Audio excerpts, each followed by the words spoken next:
This Sweet 16 Friday picks edition of the Sports Gambling Podcast is brought to you by Underdog Fantasy. Sign up at Underdog Fantasy, promo code SGPN to get up to $1,000 in bonus credits. We're also brought to you by Edge Boost. Get up to $750 in cashback rewards each month when you sign up at edgeboost.bet and use the promo code SGPN.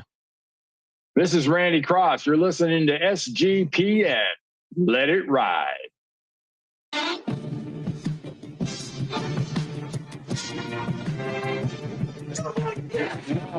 Cox. He's one of those guys who will get penetration.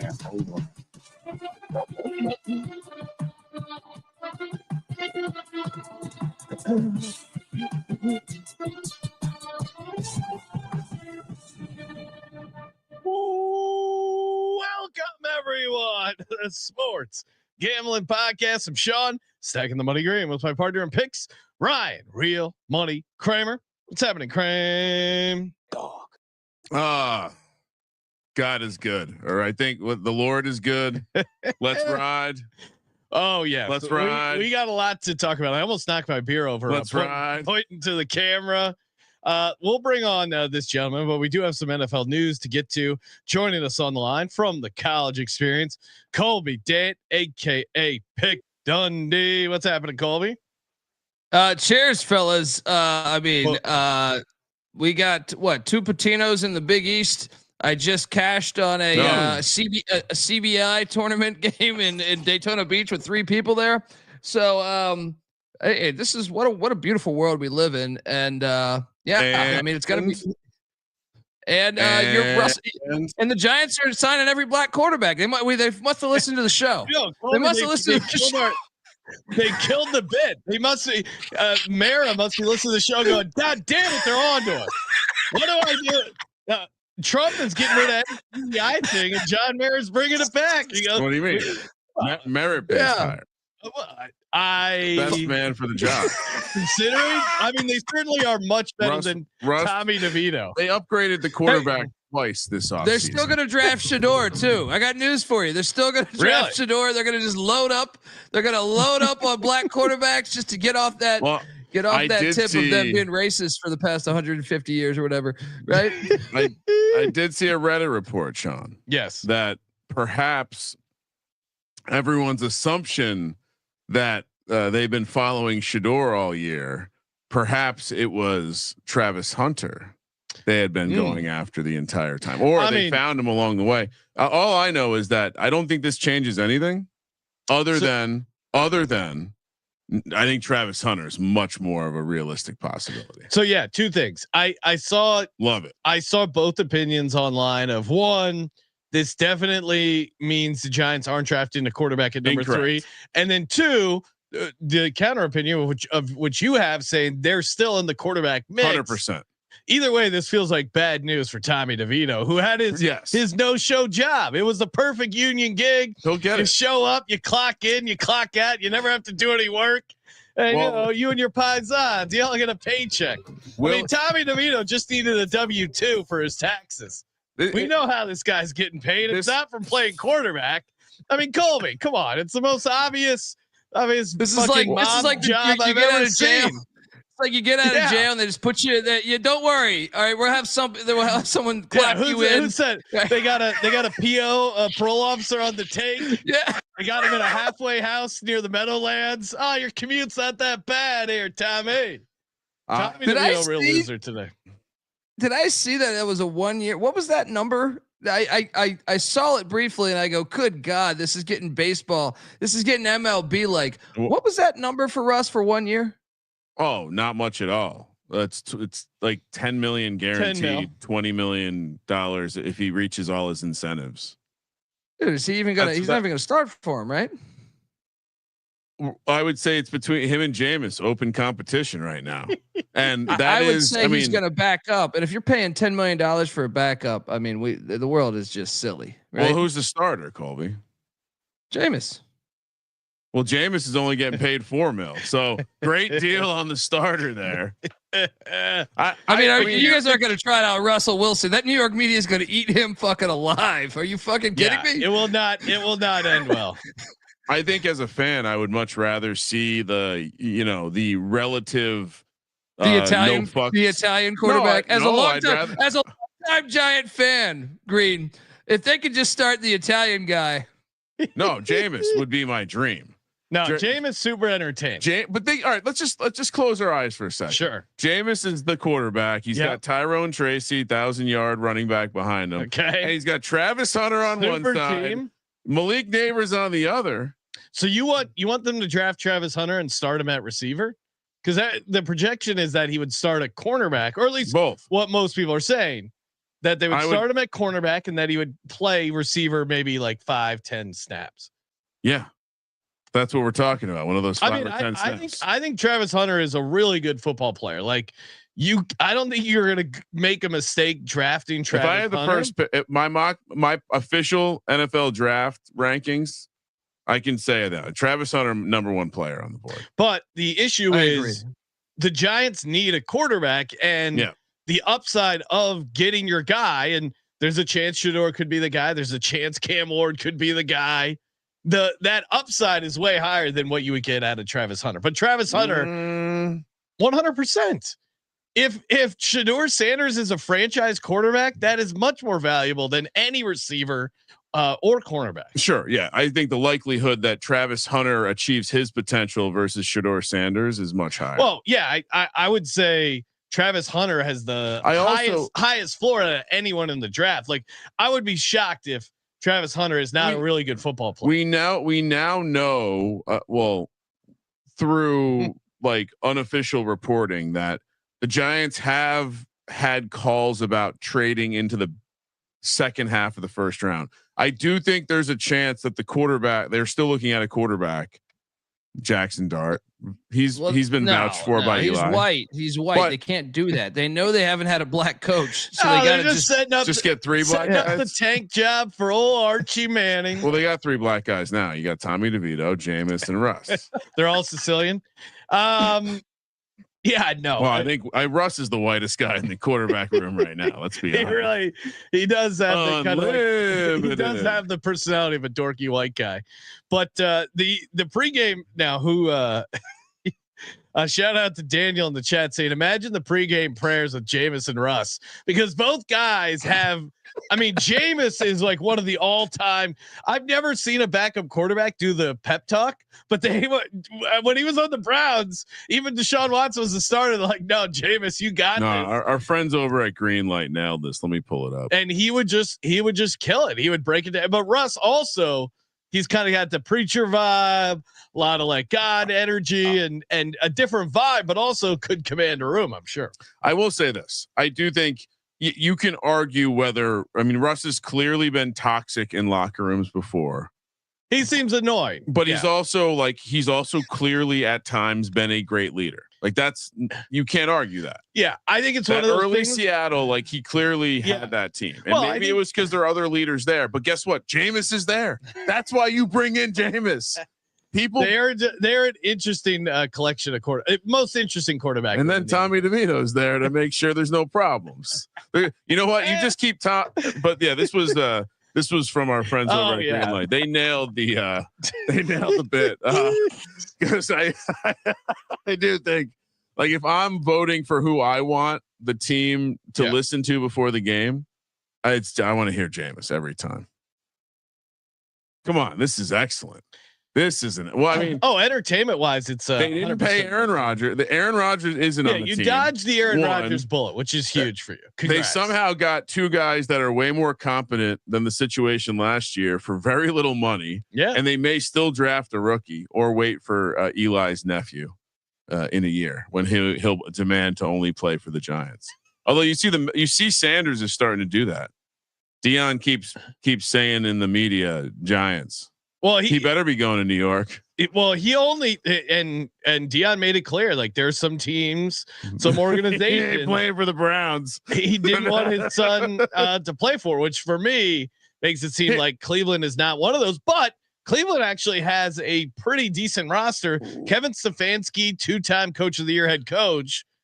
We didn't have, and the offense kind of fits what Shedeur can do. I think. Also too, like if you're the Browns now, maybe they figure out a cheap deal with Kirk Cousins. That's one of the rumors floating around. We haven't talked about it, but Garrett was like visibly giddy. He was very excited doing. Which I couldn't imagine being that excited about getting Kirk Cousins. It can't. It's got to be Shedeur, right? It's got to be Shedeur. I would think so, but who else would Myles Garrett be that excited about? Yeah. That's still available. Well, and the NFL takes care of its own. So I think the fact that Dion has been this, I don't think Dion would be this vocal about his son if he didn't really believe or have some inside information that he's going to be a first rounder and have a decent, if he knew, or if he sensed there was a chance his son would be a second rounder, I think he's savvy enough in the media that he would not be like this vocal about Shedeur. And I think he would play it a different way. So, I mean, these guys all share agents. Dion knows a ton of guys. Now they're saying they'll trade down. Now the reports today are Cleveland is looking to trade back.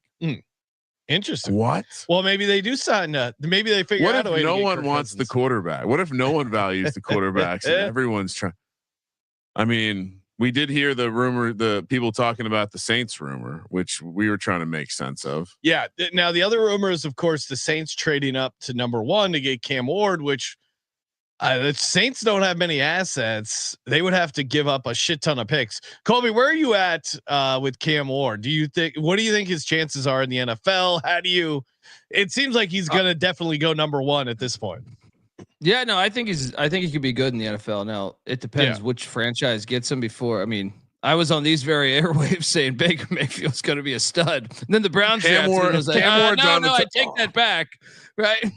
They did win a playoff game over the Steelers with Baker, and then they got rid of him. I guess it's not a horrible take, but I thought it was going to be when the Browns drafted him. Yeah, he's found a home in Tampa Bay and won some playoff games. Like, yeah, certainly not like stud as you'd expect for a number 1 pick overall, but he's had like a solid career. I think it's important to preface this with any quarterback. I think it matters, but specifically Cam Ward, who can do a lot of dumbass passes. He needs good coaching. Like he's a great athlete. I think he could be really good, but he throws, even at Miami last year, he threw a lot of dumbass passes where, and it worked for him, where it didn't burn him. So you're going to need someone to sit there and say, dude, you cannot do this in the National Football League, because that will be a pick 6 every fucking time. But the right guy, getting him someone that's familiar with quarterbacks. You saw how Jaden Daniels ended up with Cliff Kingsbury, which, I don't like Cliff Kingsbury as far as a head coach, but he clearly knows how to work the quarterback position. So to me, that is what you're looking for if Cam Ward can work out, because there is a little bit of some red flags there about some dumbass passes. And Shedeur has got a little bit of a problem holding the ball too long. It's the same. Like it was literally, we watched Brian Callahan visibly lose his shit over both of those poor traits, right? Really horrible decisions in Will Levis and holding the ball for way too long, Will Levis. So it does seem like the better landing spot would be probably the Browns is the spot people would say is the best landing spot. Cause people trust Stefanski for some reason, but you never know how long he's going to be there, though. That's why, like, getting drafted by the Browns is still a red flag in my book. You're just like, I don't know about that. I think the reality is that like Cam Ward is still not really on the same level of any of the dudes that went 1, 2, 3 last year, and so it does feel like there's a reach because, his flaw is that he is 1, 2, 3. Does that include Bo Nix or no? No. No, I'm not putting Bo Nix still best quarterback. He doesn't have the tools that those 3 guys have. But no, it just seems like that Cam Ward is going to be someone who looks like a rookie a lot, and like I'd say the chance of him becoming a franchise quarterback is half of what Jaden Daniels was going into the league. Something like that. But Jaden Daniels would have been a bust. Like I thought he was going to be good, but I'm saying if you don't pair him with Kingsbury, if you put him on like the old Redskins teams, like it would have been a disaster his first year. Coaching matters so much. I mean, I agree, but there's an element to his game when he plays where you could tell like he's playing it at a different level. And I agree. Cam Ward. You know what Cam Ward will be. He'll have moments. Early Michael Vick. He'll make these amazing athletic throws running across his body, but then he turns to make a little swing pass and he fires it 2 yards offline into the cornerback's hands. He plays and one style too much. Yeah, I appreciate never letting a play die, but you're gonna learn quick in the NFL that every corner and every safety and every linebacker is much faster than what you were playing against in college. All right, let's get into it. Let's talk some college hoops. We got Sweet 16 Friday games. If you missed yesterday's episode, go back, check it out. All the Thursday games covered. Of course, if you're looking for some March mania, you got to head over to DraftKings. Oh, we got the upsets, the buzzer beaters, long drawn out conversations of what is and isn't a travel. It's all happening. Bet the unexpected every upset every day with DraftKings Sportsbook. Live betting, exclusive content, promos, and parlays. DraftKings is the ultimate college basketball destination for March. First time. Here's something special for you. DraftKings customers, new customers, bet $5 to get $200 in bonus bets instantly. If I had bonus bets, aka bets that are just a bonus, I would sprinkle on Arkansas 100-1. Woo Pig Suey. Wow. They might be live 100-1. I certainly like that price. Or you could just play them. DraftKings has the market to reach the final. Arkansas is the longest long shot there at 40-1.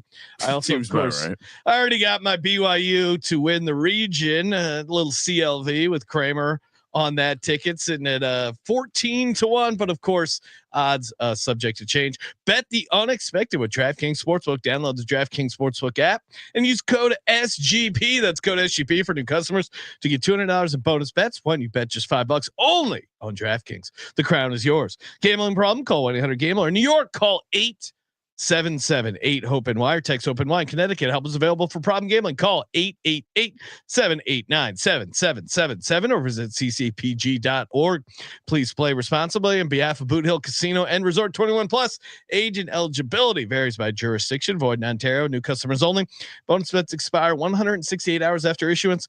For additional terms and responsible gaming resources, see dkng.co/AUDIO.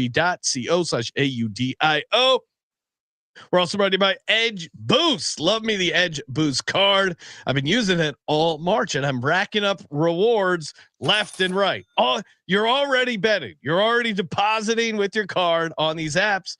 First off, some places will charge you a cash advance if you're putting it on a credit card. Don't do that.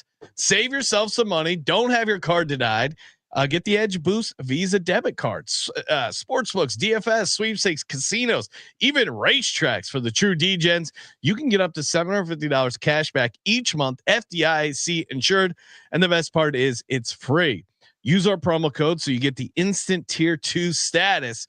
Edgeboost.bet, promo code SGPN. Edgeboost.bet, promo code SGPN. All right. So Friday. Anything else we want to touch on before we start handicapping some games? No, Colby. Anything else to add? Well, I mean, you got two Patinos in the Big East now, so Danny Hurley can get beat by both Patinos.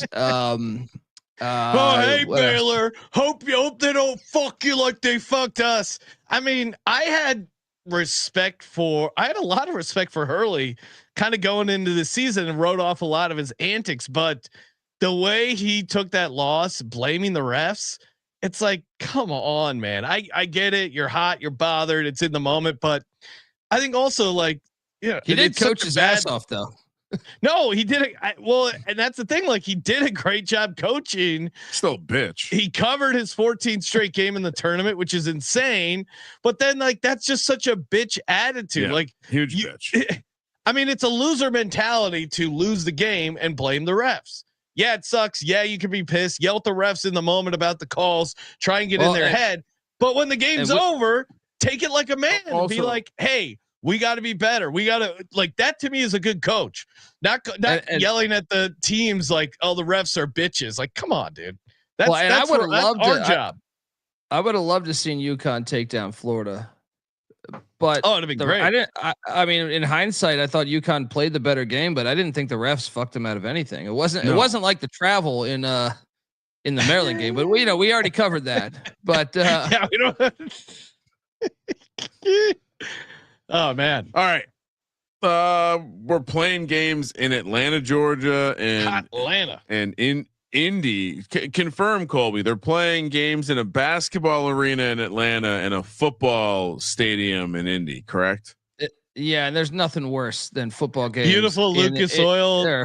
So dumb. Dumb. If you have not gone to this, and experienced this, it's the dumb fucking thing. Especially if you're poor. If you're poor and get the seats that are fucking, it is ridiculous. You could bring 6 pairs of binoculars. You're not getting a good viewpoint. Do they have any basketball arenas in Indianapolis, in Indiana? It's not really a big basketball state. I don't think. So. It's just so funny. Way. I mean, Colby's obviously more of a purist than I am, but I mean, like Notre Dame, it's a football state. Basketball was invented in Indiana.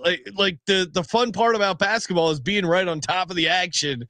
I mean, play at a fucking Hinkle Fieldhouse, and you could turn it into a really cool moment, and have like social reactions and videos. Like I think I get it. It's a money grab, and you want to monetize to the most, but I think they're missing out by just looking at the ticket revenue and be like, oh, we can fit 15,000 more people, X amount of concessions. Now, I don't know the math of the stadiums, but I feel like there's a version where you could make it really cool and get some like live in-game stuff and do some awesome social stuff and monetize it a different way. But they're just kind of stuck in the old school mentality of like, hey, put it in the biggest stadium to sell the most tickets. Yeah, and it's even crazy because you have the Indiana Pacers there too. I mean, like, if you're gonna play it there, like a basketball stadium. I mean, Hinkle Fieldhouse. If it was up to me, it would be at Hinkle Fieldhouse, 1,000%. But I seem to be in the minority with just wanting. Like, I still want the Super Bowl to be played at the LA Coliseum or the Rose Bowl or Sun Devil Stadium or something. But I just think basketball games at football stadiums are fucking ridiculous. Like if you've been to the game and actually experienced it and had a port, like I went to a game in San Antonio and I don't know, it was like 15 years ago. So I mean I barely got the ticket to get in the door. So I was like, I got there and I was like, wait, this is how far back I am. This is like, it's like, fuck me. Like I'm going to a bar. Like why did I just pay this money for this? So very stupid to do that. And Kevin has an angle, Ryan, that we've been on over the years of taking the unders in all the football stadium games with the idea that, hey, it's this weird raised floor, the sight lines. Yeah. It's just not a normal environment. Well, imagine if you had like hundreds of feet behind the basket. That would be weird. I think it does kind of mess up your depth perception a little bit on some threes. And all it takes is, hey, you miss a couple more threes and you're cashing the under. It's especially dumb in a time where the viewing experience on a screen at a location is better than ever. They have these places that are literally designed to give you an in-stadium experience as if you're sitting courtside. Why? And it's probably just as expensive to go to what's that bar called? The Cosm. Cosm is probably the same price as an upper deck seat at the event. You could just make it so cool too to your people, but like to your fans the people that watch them the fucking regular season, right?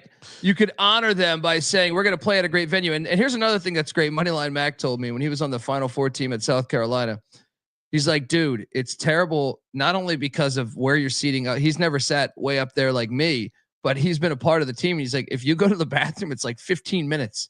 You have to go, like if a player has to go to the bathroom, you have to go to the bathroom. You have to run to the like it takes like 15 minutes to get to the bathroom and get back because you're so far removed from the fucking bathroom. It does seem like it seems like the kind of money. Like who have you ever heard someone say it is so cool when they play those basketball games in football stadiums? No. Has anyone ever? No said fans like that. And of course, we all know that basketball was invented in Springfield, Massachusetts. Sean, 1891. James Naismith. Just want to make sure, little fact checking there. All right, I'd say Indiana though is known as don't they call that the state of basketball? I think they say something. It's known as the home of basketball. Yeah. I know, but there was a very specific word used, invented, and I wanted to make sure we didn't catch any three star. Everyone knows who James Naismith is. 1891, Springfield, Mass. 4:09 p.m. in Atlanta, Georgia. Believe Iveta will be at this one. Shout out Iveta. 6 seed Ole Miss. They've looked pretty good. Chris Beard is back, taking on Tom Izzo, not on short turnaround. They had some time to think about this one. The 2 seed Michigan State laying 3.5 -178 on the money line. Ole Miss plus 146, 143.5 is the total. I was thinking about this. This might be game of the weekend, game of Friday for me. Very excited for this one. Curious to hear Colby break this one down. I think I have a strong opinion. But I'm going to wait for Colby to talk just in case. Yeah. Okay. But just remove that comment. I'm sorry, Team Bass Pack. The Lakeside Stadium, fine. The new one, you won't catch me there. He's talking about the new Northwestern Stadium. Oh, what happened? Colby likes the temporary stadium, which does look awesome. Yeah, the temporary is actually cool as fuck. The old one was classic too. The new one. Why did I put that? The new one looks like every other stadium in the world. It's just it's like a soccer stadium. It's terrible. It's terrible. Yeah, like wind them up. Yeah, yeah. Wind them up. He kept it on the screen. Green kept it on the screen on purpose. That was my mistake. Agitate me, of course, right? Here we go. We got a slide, Colby. You like the slides? Yeah, there we go. Ole Miss, Michigan State in Atlanta. This game is a fascinating. Michigan State hasn't looked as good as I thought they would to start this tournament, in similar vein to Florida. But Ole Miss, I mean, this is actually this might be the best matchup I think of the day, just because of the coaching angles. These are 2 guys. Part of my handicap, the last time both these teams played, was I trust both these coaches on short rest. They're probably, you can make an argument, they're the 2 best in all of college hoops. So now you give them 4 days rest or whatever. That should be very compelling. I'm going to go Sparty. Sparty's my team in the bracket. I think Izzo's team, despite the shooting woes they had the other day, I think they're going to find a way to get this thing done. Richardson's not going to play as bad as he did. But fascinated by this game. I think this is actually the most interesting game to me of pretty much all of them. I think this one is the one where I could totally see Chris Beard and Ole Miss giving them fits. But I think Michigan State, though, they've shown this throughout the season when they get down or when, in big moments, look at the Michigan games, they have rallied anytime there's been a gut check. I don't think Ole Miss has really had that gut check all year.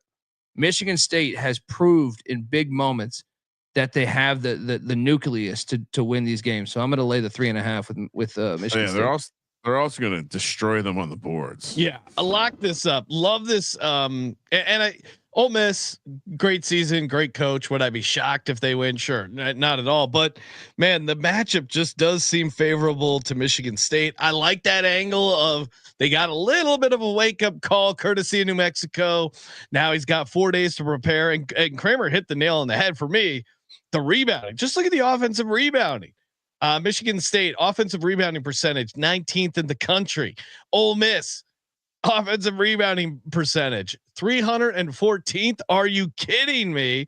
Michigan State also number 1 team in the country at defending the 3. I think they're gonna, their offense I think is gonna have a nice bounce back, and they keep qualifying as that one of our commandments where if you're above 77%. And the spread is less than 4. That's when the trend is at its strongest. The commandment is at its strongest. So Michigan State 77.6% from the line, laying 3.5. Love the experience, love the matchup, and I like this Michigan State team. I still have them winning it all, but I'm not going to jump off the big Sparty bandwagon anytime soon. So give me Michigan State here. Kramer, what do you know? Yeah, no, it's a tremendous. I mean, this is one of the most obvious matchups I can remember in recent history when looking at the KenPom side by side. Every strength is a weakness. It seems very obvious that Michigan State is going to destroy them on the boards. Very possible that just in general, Michigan State's physicality is a problem. And something to monitor. Mississippi Ole Miss doesn't play as many. They don't play as deep of a bench, and Michigan State will get you into foul trouble. So the way that these refs are going, you got to flip the coin a couple times. But I mean, at 1 out of 4 games, the refs are the story. And so if fouls are going to be an issue here, Michigan State, I trust them to hit their free throws. So I'm going to lay it as well. I'm surprised you're laying it because isn't that the that Ole Miss logo, the Mara family when they started. I was going to ask you. So I say that prospect is a very good thrower of the football. I mean that guy's voice just looks like Foghorn Leghorn. I say we best be signing Russell Wilson to one of them contracts.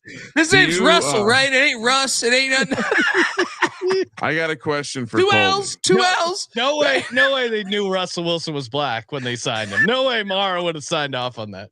Jameis? Jameis, yeah, they knew. They said I thought his name was James. Who's that prick? I'll fire that fuck. I thought his name was James. Put sour milk in his box office. Colby, of course they go by the Ole Miss Rebels. Do you know what the original name for Ole Miss was? I don't think off the top of my head I do, but I do remember their football helmets in the 50s and the 60s had the fucking Confederate flag on the helmet. Go look at that. I mean, what was their original name? What was it? It was the Mississippi Floods. Why, you wonder? Oh God. Well, the God, Mississippi. I'm not prepared for this.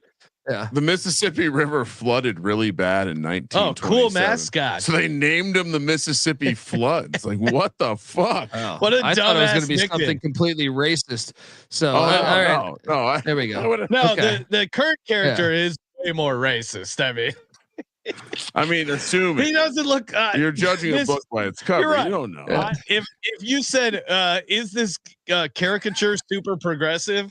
I would say no. Is this caricature shopping for fine art, groceries, or free help? What is the Ole Miss Rebels pronoun? If you ask them, he might challenge you to a duel. Would be my they. I think that could be. It would be my guess. I did see and shout out to Panupt Pros Posse in the chat saying SEC is 22-5 versus the Big Ten this season. Yeah, SEC has been good as a dog ATS. That is certainly something. If you're leading into the conference angle, I totally see why you would like Ole Miss here. It's just, for me, it's just very bad match. Izzo and this Izzo team. I feel like this is when you're really going to see their peak. Ole Miss wins if what, Colby? I mean, do we bring up the fact, and I don't know, in Atlanta, well, some of those Ole Miss fans, remember, they haven't been to this far in the NCAA tournaments in like 25 years or something. No matter. Michigan State fans are everywhere. Yeah. I tend to, that was the same analysis for me. I kind of think it'll be 50-50.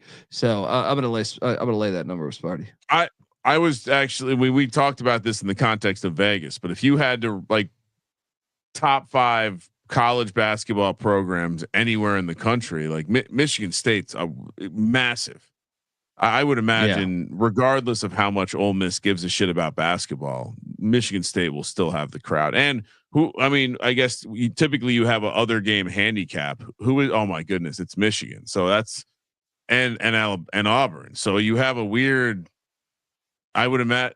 Will Auburn fans be rooting for Ole Miss so they can chant SEC? Will Michigan fans be rooting against Michigan? Yeah, I mean, so I think they'll be rooting. Ole Miss, they'll be rooting for Ole Miss. Ole Miss will have the crowd because the other fans are Michigan fans.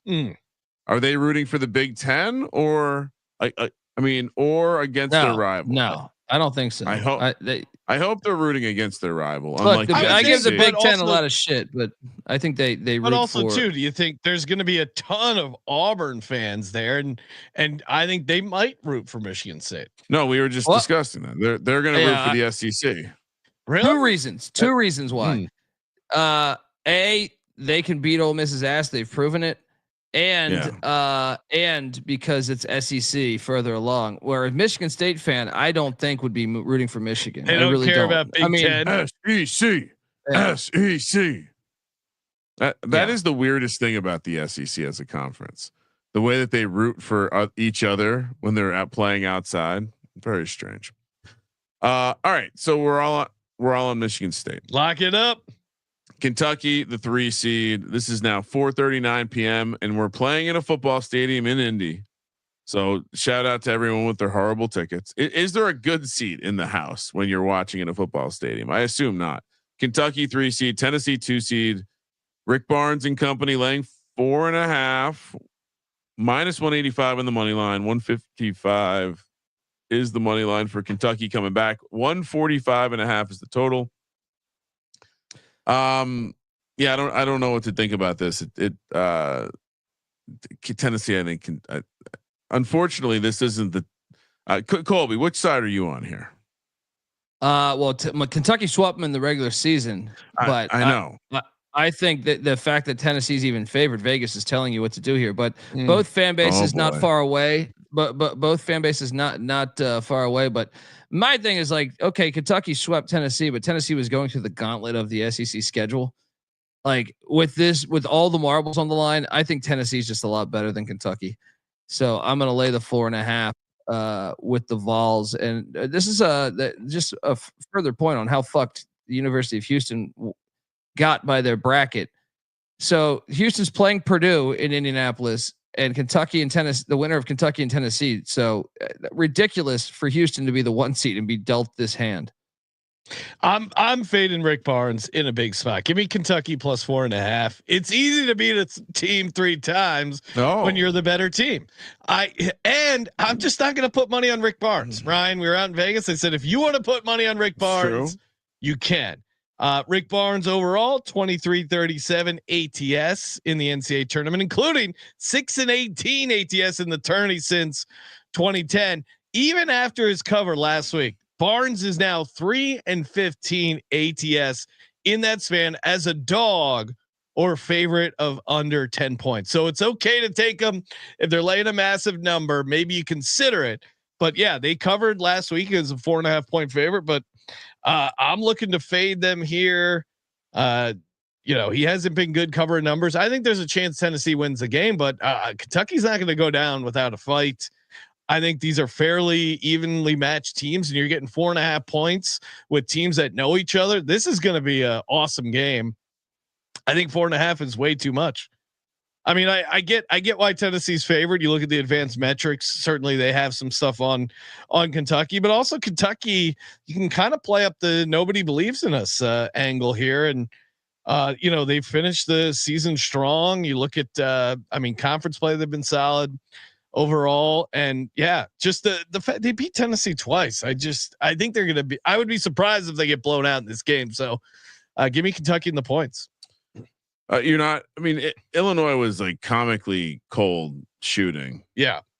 I know they still took care of business, but it does seem like of all the teams we've talked about, but Kentucky wasn't great shooting either. Like Kentucky shot the exact same percentage, or actually shot almost as bad 3 points. Illinois was 9 for 32. I guess Kentucky was 8 of 21, but neither team shot particularly well.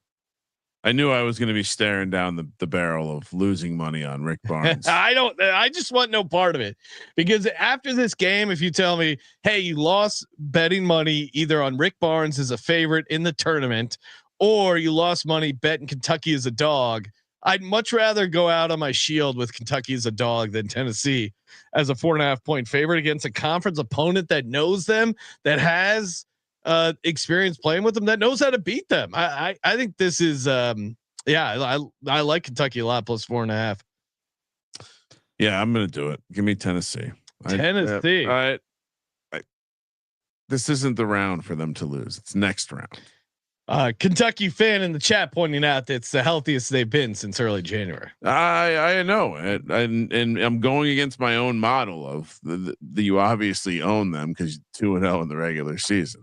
Yeah, I'm just telling you came up with a model, and they're a dog. It'd be one thing if Kentucky was laying points, but they're getting points. If you told me identify which game is going to be a 1 basket game on Friday night, to me it's Kentucky Tennessee.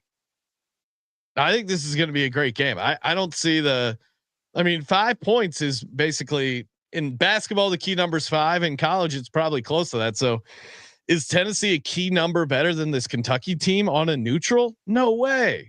I don't see that at all. We'll see. I've not been impressed by Kentucky in the post yeah, but starting with the SEC tournament, their form has not impressed me. Tennessee's has been impressive. All right, time for some bonus plays over at Underdog Fantasy. Get down on Underdog Fantasy. Head over to underdogfantasy.com. Use the promo code SGPN. Get you a nice deposit bonus up to $1,000 in credits. Colby, Friday action. We got higher, lower, all over the place for Underdog Fantasy Pick'em. Love me some Underdog Fantasy Pick'em. Colby, what do we like? I got this one. I like this one. I've had circled here, man. Zakai Ziegler of Tennessee. Once again, part of the reason why I like Tennessee is how they have just a veteran team. Zakai Ziegler higher than 14.5 points with the Vols. And then I'm going to take you to that Auburn, Michigan game where you remember what happened to Auburn a year ago. Danny Wolf and Yale put it on them. I think they're going to shut down Danny Wolf. I'm going to take lower than 13.5 points with Danny Wolf. I do like a lower mixed in there. So Zakai Ziegler higher 14.5 points. Danny Wolf lower 13.5 points. $100 entry returns you $282. And of course, you can get some free credits when you use the promo code SGPN. Underdogfantasy.com. We're also brought to you by Rhythm. Rhythm is gonna bet you, as our buddy CJ likes to say. Shout out to Rhythm, great partner, hooked everyone up with the free prop give or the free future giveaway, the Rhythm party. That was awesome, great company, and they got a lot of money to play with because they got a great betting model. Not only theirs, but then it's very easy to create your own. Just shuffling some Rhythm cards. Shuffling the Rhythm playing cards. I like that, Ryan. Yes, we got some free playing cards. And shout out to Rhythm in general. It's not just the big March Madness games. They also got you want a total on the Kent State Loyola game? They got you a play. They like the under 144.5 Kent State Loyola Chicago. They're great. It's especially some of these smaller stuff. And it's very easy to get your own model going with Rhythm. Build it yourself. And I know what you're saying, build it, man. That sounds like a lot of work. It's not. You're just adjusting the sliders. They do all the heavy lifting, the heavy math. You just get a cash in on the winners. sportsgamblingpodcast.com/RITHMM to claim your 7-day free trial. sportsgamblingpodcast.com/rhythm.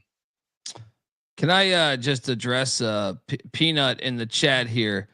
Ziegler 14 points on Butler, the San Diego State transfer, Lamont Butler. He went for 17 at Rupp. All right, he went for 17 at Rupp, and he scored four out of the last 5 games. He scored more than 13.5 points there. He only scored 12 against Wofford, but then he was pulled pretty early because they were up big. So load up, buddy. And also, he scored 17 against Kentucky the last time they played. We now have how many pending entries, Sean? For what? Underdog. I think 2. One for Thursday, one for Friday. Nice. So I got 2 fades.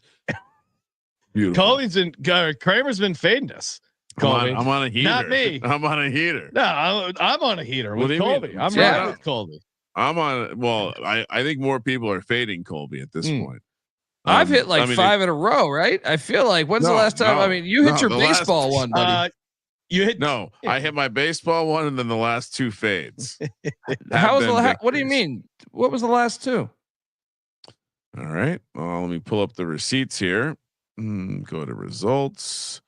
I got a Tanjay lower and a Jack Clark higher that you obviously took the opposite of. Edgecombe Jones didn't hit. But before that, we did hit 3 in a row. We had Padula and Jones. We had. Did I do the Tanjay Jack Clark one? I don't remember doing that one. I remember doing the other one. And then there was an Edgecombe Cam Jones one. We've hit. No, I know I did that one. That's what I'm saying. Yeah. We hit 3 in a row and then we lost 2. So we're 3 and 2. We're in a good spot here. There was even. Don't listen to the hater, Colby. I don't remember. I don't know that I actually bet the Jack Clark one. Was that when we were hammered in Vegas where I just gave that? Maybe Colby, you have a homework assignment. Read up on the Mississippi flood of 1927. Let's find out why they named them the Mississippi floods to get started off. They should have kept that name because I mean you have the football play, the flood. You know what I mean? It was too offensive. They needed to switch to a race. The floods was far too offensive compared to the slave owner. He's completely fine. Some Mississippi fan's going to reach out and explain that the guy is not actually a racist. 5 seed Michigan, which hard. I mean, look at that mustache. Even pull him back up one more time, Colby. If you got your finger on the button. Let's see here. Look at this mustache. I mean, that's just, and the tail on that suit. That's what Brian Kelly was trying to sound like. Fam. That's what Brian Kelly was trying to sound like. That trying guy. to sound like the Mississippi Rebels guy. That's what he was going for. Just 5 seed Wolverine. 5 seed Wolverines. Yeah, Sean, we got some nice games to watch in Vegas. It's pregame for the show, the VSiN show. Which, by the way, we will. One of the Sunday games we will not have a podcast for. It will be on the VSiN show. Michigan, the 5 seed, taking on the Tigers. Auburn, the 1 seed. Auburn laying 8.5 here, -410 on the money line. Michigan plus 315. 153.5 is the total. Colby just gave us a hint, I think, as to how he sees this game going with his Danny Wolf comment. Does that mean you're laying it with Auburn, Colby? No, I just think they'll challenge him athletically, but I think Michigan is actually a really dangerous team for Auburn. I saw the chat talking about Bruce Pearl on Fox News talking about the Gaza Strip tonight. So where's his head at? Bruce Pearl, what are you doing? You got a Sweet 16 game. Dick Puncher, obviously Michigan backer, but pointing out Bruce Pearl, talking about politics about hostages. Yeah. I know the Twin Towers you should be worried about are in Michigan. Come on, man. That's really the thing. Like I actually think I think the game will like the reason why I like the Wolf under is because I do believe the bigs of Michigan can make Auburn struggle, but I also think Auburn can make them struggle. But I think the bigger thing is, to me, I like the coaching angle, and I like Michigan's found something, guys. Michigan looks really good, really dangerous team. I mean, if they play like they've played in that second half the other night, that team could win the national championship. I really believe like they have enough guys that are shot creators, and when you mix it with the Twin Towers. But I think the big thing here is Michigan, what they can do stopping Janai Broome. So I'm all over the points here. I think this game is going to be a game. It's going to come down to the final couple possessions. I think this is probably the best game as far as score. I'm 100% with you. I think there's a bunch of matchups that favor Michigan, including the height and size of those 2 7-footers. I think are going to be a handful for Auburn, and just the psychological aspect, right? Auburn finished the season losing to Texas A&M, losing to Alabama. Then they, barely beat Ole Miss, and then lost to Tennessee in the second conference tournament game. And now it's like, okay, well, we were cruising. We were the number 1 seed, blah, blah, blah. We didn't have to worry about it. And then, they put it on Alabama State. They win by 20, kind of. And then they beat Creighton by 12. Okay. But now I worry. This is when this Auburn team gets a little complacent, and that same malaise that hit them late in the regular season could hit them right here. I think this is a pretty. Let's not forget Trey Donaldson, Michigan's 3rd leading scorer and their top scoring guard, played at Auburn the past couple of years. So I think he can actually give them do you no disrespect to Bruce Pearl, but do you really think this is a guy that changes up shit a lot? I think Dusty May's the guy that could really change up shit. I think. Yeah. I think Donaldson is going to help them with the game plan. Yeah, I think the reality is we just need to put some respect on Dusty May. He's a good coach, so how do you judge coaches, right? It's not how the team starts, it's how they finish. We saw Belichick do that for years, Andy Reid and the Chiefs. And clearly they're he's way a good better coach. Than we thought they would be this year. Well, clearly whatever they were working through in the regular season, they sorted it out. And again, sign of good coach. I heard an anecdote of him talking about how he tried to keep up his fucking bike riding gimmick in cold weather in Michigan. That's a stupid idea. That makes me question his intelligence, but Yeah, I mean, he's clearly a good coach. Isn't that why they're playing better in these high pressure moments? Because pressure makes diamonds. They practice dead ball situations. They have offensive plays they like when it matters.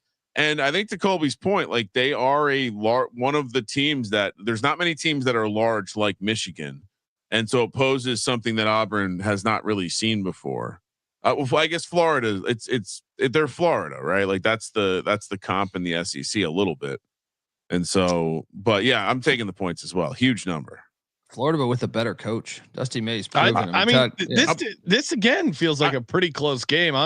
I'm surprised it's up to 8.5. I get it. The power ratings probably have Auburn that high, but I could just see them getting complacent here coming off the break. If you condensed your view into the analytics of both of these teams, like the shorter you made the time window, the more this number is going to converge towards 0. Yeah. And so I think like what's keeping this number big is a full body of in the early work. Yeah. And I think you have to zoom in a little closer for this kind of matchup. Number 4 seed Purdue, 7:09 p.m. here on the West Coast. We're back in a football stadium in a football state. Purdue taking on Houston. I do think playing in this type of arena helps Houston. For some strange reason. I don't know why. Maybe it's just adversity and I trust them to overcome it. Houston laying 7.5, my Houston Cougars -350 on the money line. Purdue +275, 132.5 is the total. I feel like we've talked about a lot of good basketball teams. Everyone's talking about the chalk, major conferences. Purdue feels like the one team that doesn't belong. Of all the teams we've talked about. Yeah, and sure. I mean, Houston, but they played better than I thought they would. Like they look decent, but yeah, you list off 16 teams in the Sweet 16. They are the team that stands out as like, that doesn't look right. Not this year. I think they roll. I think Houston continues their roll and it won't, we're getting Houston Duke. I'm convinced of that. Yeah. So Kaufman Wren's been balling out for them, but I do think that he's going to be challenged really, probably the most, in a while in this matchup. And I'm with you too. And I also think, I mean, this is going to sound cheesy, I think to some, but Kelvin Sampson was once the Indiana head coach and it never really worked out because the NCAA came for him. The NCAA's headquarters is in Indianapolis. I think he wants to stick it to him. I also think he wants to stick it to him. I also think he wants to stick it to him because of the seeding. Like I said, they dealt him a fucking bullshit hand here, playing Purdue and Indianapolis, and then Kentucky and Tennessee, which have great large fan bases that will have that fucking stadium. I think they stick it to him. I'm laying the 7.5. Well, Colby, I mean, I'm with you guys. I'm on Houston laying 7.5. I'm not betting on Purdue in a big spot. Houston's going to fumble the bag at some point. It's not here. My question though is, Colby, you lean into teams having the crowd. Are we worried about Purdue here in Indianapolis? Well, Purdue had it also for the Big Ten tournament and it didn't work out for them. So, cause you got to remember Purdue has, the Indiana fan base is large too. So they'll be rooting against Purdue. They hate Purdue. So it's a tricky thing. Like they'll definitely have the crowd over Houston, but some of those Hoosier fans that are showing up, you're right. I think might be rooting for Houston as well. But yeah, I mean, they definitely will have the fan edge though. I also like the get up dynamic of the Houston guards going against Braden Smith, knowing he's a top dog. That feels like we're going to get maximum effort. And I just feel like Houston maximum effort could most likely game to result in a blowout, in my opinion. Yeah. My concerns are Houston, who is number 1 in the nation, 3-point shots. We mentioned how Indianapolis can create some weird sight lines. If they're not hitting their shots, Purdue gets that goes both ways. Some of their easy buckets. You're right. Purdue also relies on the 3-point. I'm just trying to come up with the scenario because to me it's pretty easy smash spot for the Houston Cougars here, and I think Purdue has the worst defense. Like Houston's defense is awesome, number 1 in the country. So they're going to be a tough out. This is a smash spot for Houston. I would also encourage you to look at the teams that they've played that also can rebound and have size. They've not done well. Michigan, Illinois, Michigan State, Michigan again, Auburn, Texas A&M. Like that is the profile of like Houston's profile is. Yeah, let's go. All right. All right, let's talk some locks and some dog. Also, quick shout out Survivor. Colby, I want to talk Survivor. What are you doing Thursday? What are you doing Friday for Survivor? Yeah, this is where it's getting fun because you know I already burned Sparty, so Yeah. I had to do it the other day. Well, let's start with Thursday. What are you doing Thursday? Because my first reaction was to put Texas Tech in as a Survivor play for Thursday, but the more we talked out the game, I kind of felt okay about Arkansas upsetting. I also don't have Duke winning at all. So part of me is like, do I burn Duke there? That was my other consideration. Florida, I already used. Maryland, I don't like. I firmly believe you have to look at what you think you're like. What is your bracket? Yeah. What do you have throughout? And at this point in the game, you can look backwards, right? You know, you're going to have to pick someone in the championship game. Who's your champion? Michigan State. Don't take them. Okay. But what about back Duke? Out to the Final Four? Who do you have winning the Final Four games? Well, you already used Michigan State. So who's the other guy? Yeah. You got to save that team. Back out to the Elite Eight. It's tricky for me because I had the Johnnies going deep and beating Texas Tech. So I burned Texas Tech the last round, right? Or no, not early on in the first weekend, I think. So for me, it was a tricky spot. So but I'm going Florida because I don't trust Todd Golden to actually go that deep. I thought he was terrible with his in-game adjustments against Danny Hurley. I understand the team is super talented. They could make the national championship, but there were some red flags in that game to me against UConn. So I'm burning Florida now against Maryland just because I don't think Maryland's live in that thing. I think Florida's going to win by double digits. So looking at this, Ryan, and good call, because if I have Michigan State winning, I need to save Michigan for the championship. So if I work my way back, I'm going to need someone in that Florida, Maryland, Texas Tech, Arkansas area to keep alive, to play in the Elite Eight. So I'm almost better using Duke here this week, I think. As long as you won't need them. Are they in your Final Four? Yeah, but I could also play. Well, I have Houston. But they lose in the Final Four. They lose in the championship game. See, but I have Houston, Purdue, Kentucky, Tennessee all available. I also have a future on BYU to make it the Final Four, which is intriguing. BYU is the onions play. This early. This round. Well, yeah, because it's already contrarian now. I'm in a tricky spot. Don't I save BYU? Like if I play Duke and then Duke and BYU win, then I can take BYU over. See, my Duke. thing is, all right. So let's play this out again backwards. You've saved Michigan State for your championship game. Yeah. In the Final Four, who are you taking then? It's a good question. It has to be Duke. Okay, so that's my Duke point. For the Final Four. You can't take if you think Duke's going to be in the championship. You can't take them now. I'm doing it. Give me. I'll take BYU Thursday. No. Colby or Kramer bullied me into it, and then my accountability. Isn't there the other side of that where you just want to survive, and at the end you might go against your own bracket? Or you can take Florida. No, I already used Florida. Oh, you already used Florida. Jesus. Yeah. Okay. See, I'm fucked on day 6, which but would no. be the Friday So slate. Colby, what you said is how a lot of people will find themselves in the Final Four without a team to take. Or I understand in the Final that, Four, but don't you just want to get there? Because couldn't everybody lose also along the way? Yeah, it's true. So I mean, theoretically, yeah. Like my thing is like, look, I got Florida. I don't think Florida's going to the Final Four, so I'm going to take Florida for Thursday. But Friday, I'm kind of in this tough spot where Sparty. So I had St. John's going. So I already used Tennessee and Sparty. So it's like, do I use Auburn, even though I just told you Michigan could win on the money line? Or do I use Houston, who's my national champ? No, that would be. So if you're right, then you just won't have. Yeah, I think you're right. The game could end before the championship, but if you assume the game's not going to end before the championship, the fact that the average person is not going to slap what they think is going to happen and work backwards, even if you just take the odds of the games and take implied victory, right? Take the favorites. Whoever's favored in the game, advance them all the way through. Right. Look at the futures map. Yeah. You have to save the teams at the end, or if you don't have a team to select, you can't win.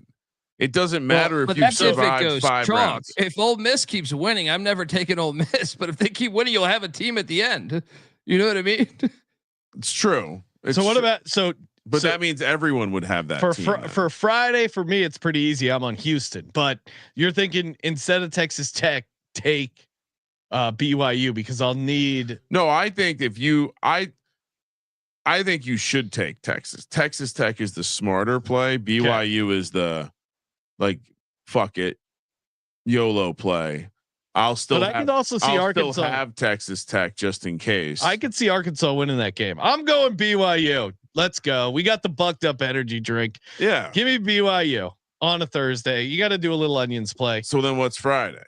Houston. No question. You don't need them in the next. No. You won't need them in the elite 8. Then I'll have a bunch of options for Elite 8. I have you. You won't have it. All right. So think about it. You don't have Michigan State. You don't have Duke. Yeah. So that means you're going to need to be rooting for you don't have Texas or you don't have BYU because you've taken them and they've won. No, I have Michigan State and Duke available. Yeah, but those are your last 2 picks. Okay. Rounds 5 and 6. We're talking about round 4. Sure. So then who else is on that list of Elite 8 teams that if Texas Tech wins, are you prepared to take them? Who are your final 4 teams?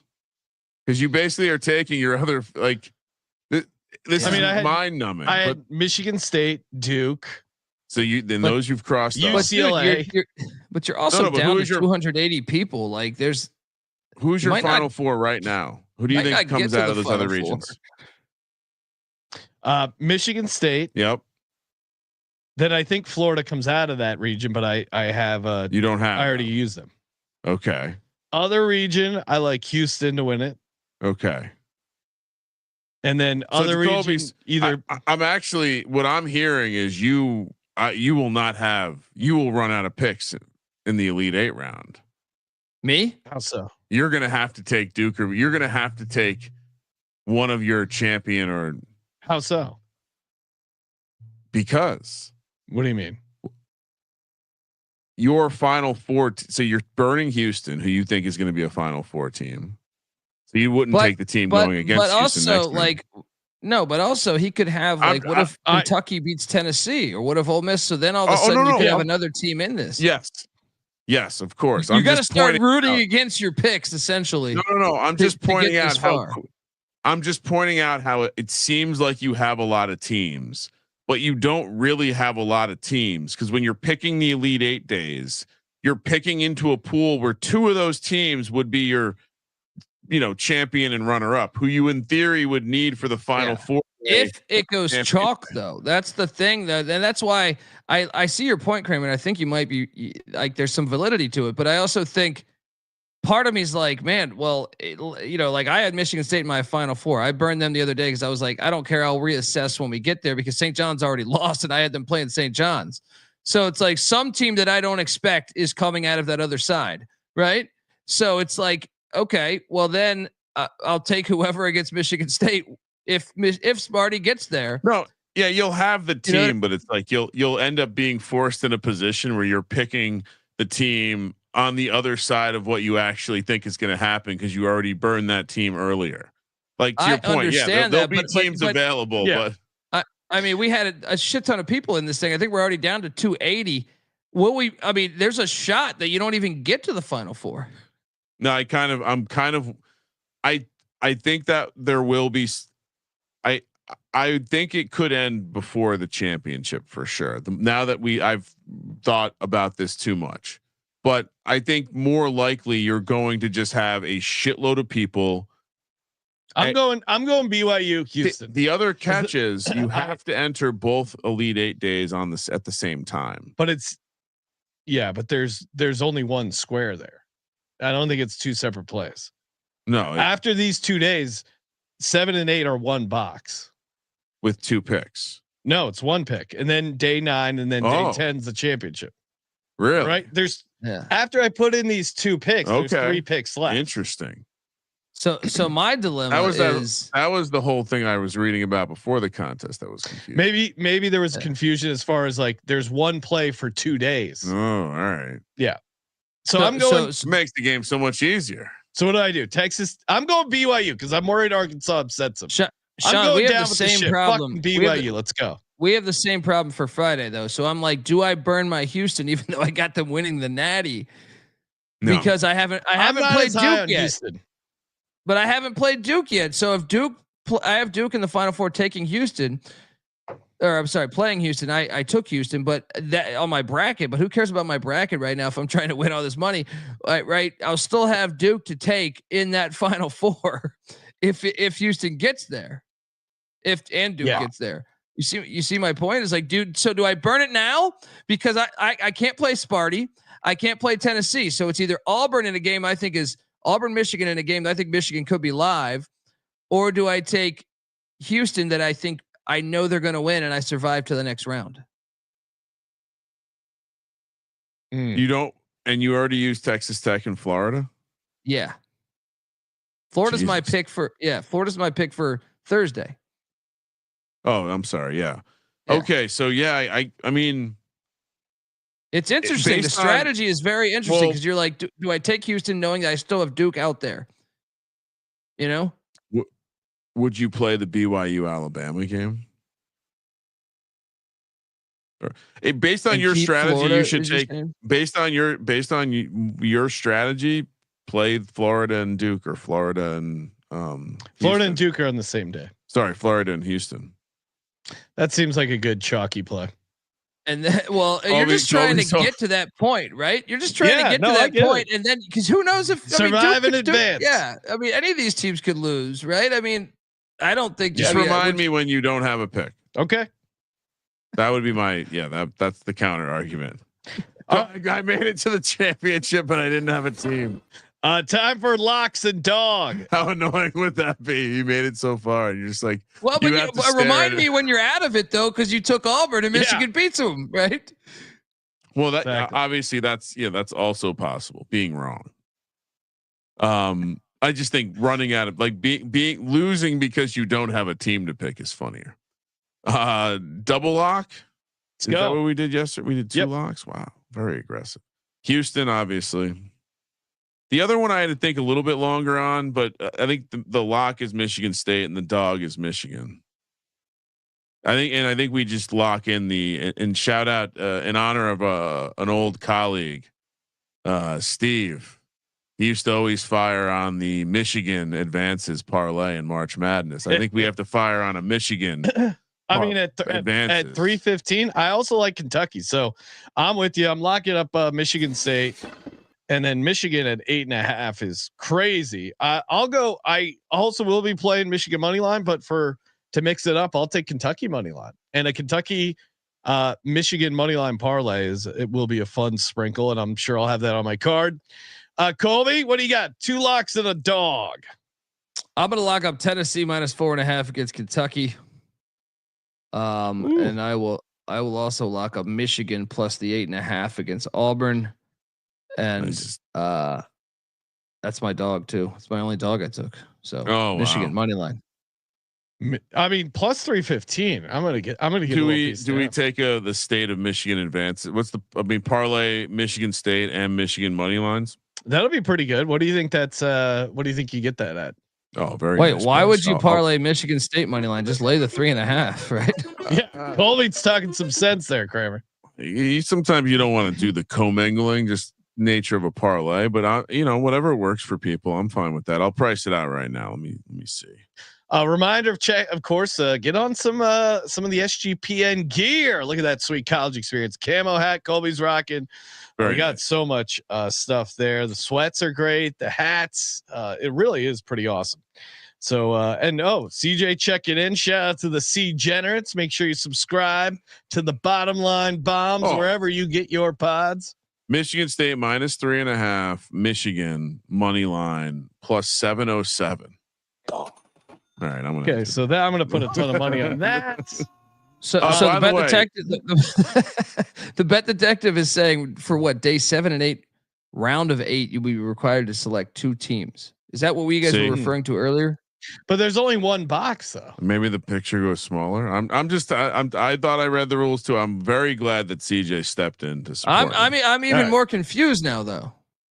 Well, check the rules. No, Ryan I'll obviously is an expert on the rules because he got eliminated all 4 entries without getting his picks in. So I don't know if I trust your interpretation of the rules, if we're being honest. The reason it was brought up in the rules is because you have to make both picks on the same day. Like the deadline for both picks is before the start of the first day of the Elite Eight. All right. Either way, it's 1 box, 2 picks. Okay. And CJ's pointing out it's a big box. It's 2 teams. So don't listen to us. Officially read the rules.